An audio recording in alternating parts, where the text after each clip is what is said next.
Kesengsaraan yang melahirkan puji-pujian. Dan sedang Harun berbicara kepada segenap jemaah Israel, mereka memalingkan mukanya ke arah padang gurun. Maka tampaklah kemuliaan Tuhan dalam awan. Keluaran 16 ayat 10. Apakah yang terbayang di dalam pikiran kita ketika kita harus melewati sebuah padang gurun di mana kita tidak tahu berapa lama kita harus menjelajahinya sebelum kita sampai ke tempat yang kita tuju? Terlebih lagi ketika imajinasi kita dipenuhi dengan janji tentang sebuah kota yang berlimpah susu dan madu. Kekecewaan, rasa frustrasi, dan berbagai keluhan akan muncul karena padang gurun menjadi tempat tersulit untuk bertahan hidup. Sama perihalnya dengan bangsa Israel yang melihat padang gurun menjadi tanah kusir, nama sebuah tempat pemakaman yang terkenal di Jakarta. Maka bersungutlah mereka dan berkata, kalau kami mati tadinya di tanah Mesir oleh tangan Tuhan, ketika kami duduk menghadapi kuali berisi daging dan makan roti sampai kenyang. Sebab kamu membawa kami keluar ke padang gurun ini untuk membunuh seluruh jemaah ini dengan kelaparan. Secara logika, kita dapat mengerti rasa frustrasi yang muncul di tengah bangsa Israel ketika diperhadapkan pada situasi padang gurun.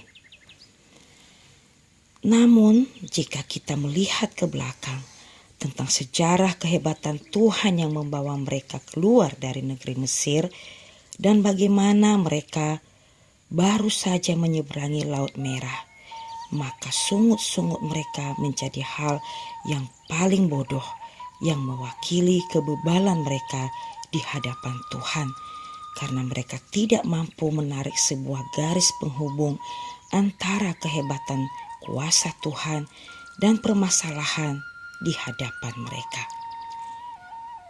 Demikianlah situasi ini memberikan pembelajaran rohani tentang cara pandang kita ketika diperhadapkan pada situasi padang gurun kehidupan.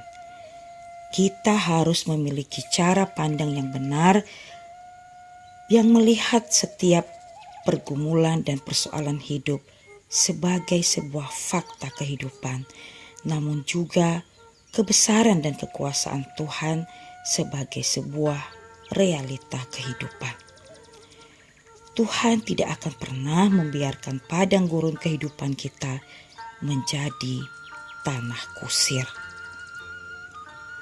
Realita kebaikan kasih dan kesetiaannya serta pemeliharaannya akan mengantar kita dengan tenteram melewati lembah kekelaman sampai akhirnya kita dapat bernyanyi dan berkata,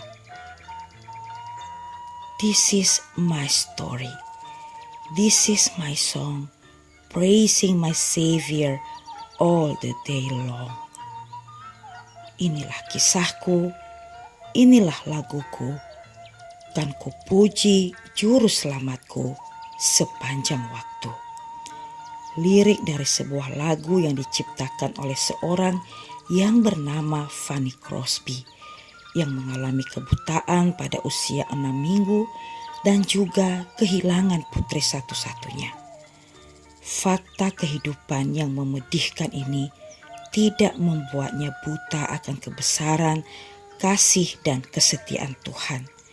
Dan melalui gubahan lagu-lagunya, ia dijuluki The Queen of Gospel Songwriters, sang ratu penulis lagu-lagu Injil.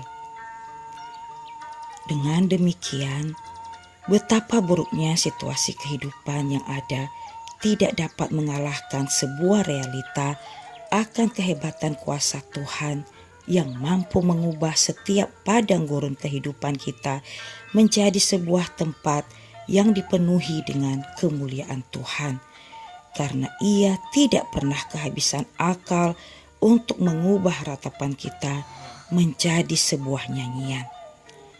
Marilah kita melatih diri sedemikian rupa sehingga kita dapat menjadi penggubah lagu yang menuliskan sejarah getirnya perjalanan kehidupan kita menjadi sebuah nyanyian yang memuliakan Tuhan.